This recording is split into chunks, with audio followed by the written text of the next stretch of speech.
पिछले 40 सालों में दिल्ली में सबसे ज्यादा बारिश इसी साल पे ही हुआ है। दिल्ली डूब रहा है, साथ में हिमाचल प्रदेश, उत्तर प्रदेश को भी साथ में लेकर डूब रहा है। यमुना की पानी all time high water level को भी क्रॉस कर चुका है और अभी ये भी न्यूज आ रहा है कि मुंबई में भी बाढ़ आ रहा है। पिछले कई दिनों से हजारों लोगों को इवैक्यूएट करके दूसरी जगह लिया जा चुका है। बिहार और असम पे हर साल बाढ़ आता है और हर साल इंडिया को बिलियंस ऑफ लॉस होता है। 2005 में मुंबई, 2015 में चेन्नई, 2020 पे हैदराबाद, 2022 पे बेंगलुरु पे भी ऐसे ही बाढ़ आया था। इतनी सारी सिटीज में, इतने सारी स्टेट्स में हर साल बाढ़ आने के पीछे असली रीजन क्या है?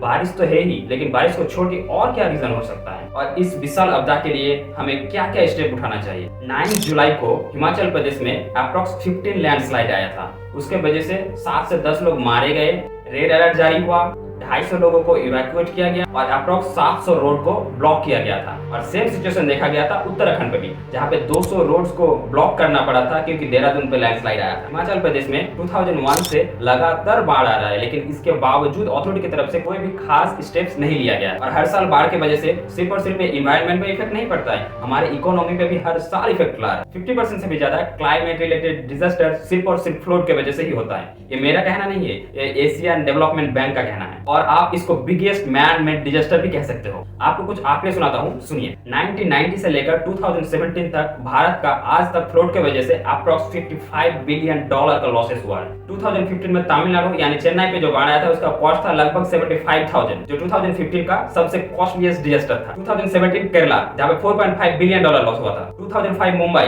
जहाँ पे 5 लाख करोड़ का लॉस हुआ था। 2020 हैदराबाद, जहाँ पे अप्रॉक्स 670 करोड़ का लॉस हुआ था। और इसीलिए कहा जाता है बाढ़ सिर्फ एनवायरनमेंट को नहीं, हमारे इंडियन इकोनॉमी को भी बहुत हद तक डिस्ट्रॉय कर चुका है। और साइंटिस्ट का तो ये तक कहना है कि फ्यूचर में बारिश इरेगुलर ही होगा, यानी कि महीनों की जो बारिश है वो एक ही दिन में हो जाएगा और ये हमें टॉलरेट करना पड़ेगा। We have to accept it. देखिए, इस बारिश के पीछे की रूट कॉज को अगर एक्चुअली समझा जाएगा तो पहले आएगा बारिश। ऑब्वियसली रीजन है, सबसे ज्यादा बारिश होने की वजह से बाढ़ आता है। उसके बाद जो आता है वो इवापोरेशन प्रोसेस। एक्सेस टेम्परेचर होने की वजह से इवापोरेशन प्रोसेस बहुत स्पीड होता है। उसके बाद ग्लेशियर का गलना और फिर आता है स्लम्स, जो अपने मैक्सिमम गार्बेज समुद्र पे फेंकते हैं। समुद्र की गहराई घटती है, फिर जाके फ्लड आता है। और उसके बाद आता है अर्बनाइजेशन।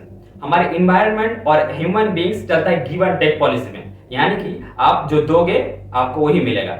जैसे कि पराली जलाओगे, एयर पोल्यूशन होगा, हमें अस्थमा मिलेगा।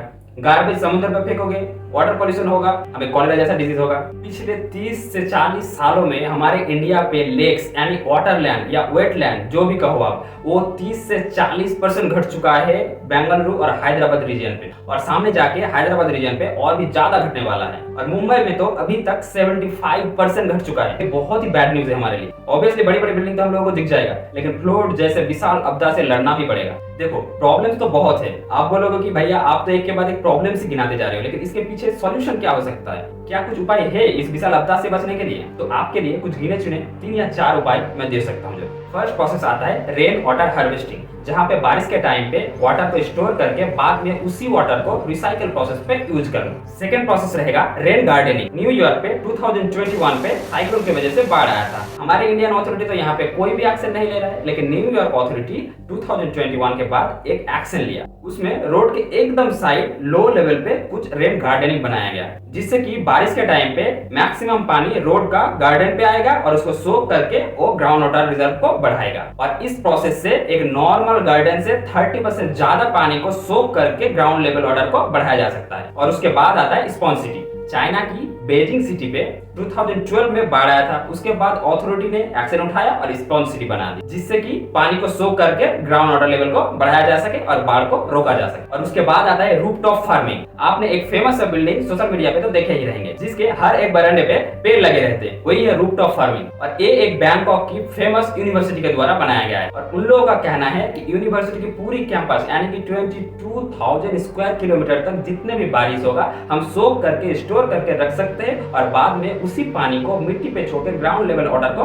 बढ़ा सकते हैं, जो कि रेन वाटर हार्वेस्टिंग सिस्टम से बहुत हद तक मिलता जुलता है। मैंने जितने भी प्रोसेस बताया है, इंडिया पे हर एक प्रोसेस को इंप्लीमेंट किया जा सकता है। जितने भी प्रोसेस था, हर एक प्रोसेस अफोर्डेबल है इंडिया के, लेकिन इंडिया पे ब्लेमिंग गेम खत्म ही नहीं होता। कभी बोलेंगे आप कर लो तो कभी इसको बोलेंगे तुम कर लो। कभी कुछ प्रोजेक्ट सेंटर के हाथ में छोड़ा जाता है, कभी कुछ प्रोजेक्ट स्टेट्स के हाथ में छोड़ा जाता है, और कोई आखिर में नहीं करता है। मेरे तरफ से तो सजेशन यही रहेगा कि सेंटर के द्वारा एक बहुत बड़ी मीटिंग के आयोजन किया जाए और इसके लिए अच्छा एक मैनेजमेंट कमेटी बना के इस प्रोसेस को इंप्लीमेंट किया जाए, ताकि हमारे इंडिया को बिलियन ऑफ लॉसेस से बचाया जा सके। और अगर कुछ पॉलिटिकल डिस्प्यूट रहेगा भी तो स्टेट खुद से भी तो कर सकता है। इंदौर ने, हमारे भोपाल के सिटी इंदौर ने बहुत हद तक अपनी क्लीनिंग प्रोसेस को ऊपर लेके गया है, तो बाकी स्टेट्स हम क्यों इतने सारे प्रोसेस को फॉलो नहीं कर सकते? हम जरूर कर सकते हैं, लेकिन हमारे दिमागी संतुलन ठीक ही नहीं रहता कभी भी। मुझे तो यही लगता है कि हमारे जैसे आम जनता ही आवाज उठा सकते हैं, आवाज उठा के इसको ठीक भी करवा ले सकता है। मेरा तो बस यही कहना है कि यहाँ पे जितना हो सके इस वीडियो को शेयर करके उन लोगों के पास पहुंचा दो जो इसके हकदार है और जो इसके लिए आवाज उठा सके गवर्नमेंट के पास, कि हमें एक हाई क्लास अथॉरिटी चाहिए जो इस प्रोसेस को अच्छे ढंग से टैकल कर सके। और आप लोगों को अभी भी अगर कुछ कहना है तो कमेंट सेक्शन पे जरूर बता सकते हैं, हम सब लोग मिलकर आवाज जरूर उठाएंगे। और वीडियो अच्छा लगे तो सब्सक्राइब करना। तब तक मिलते हैं अगले वीडियो में।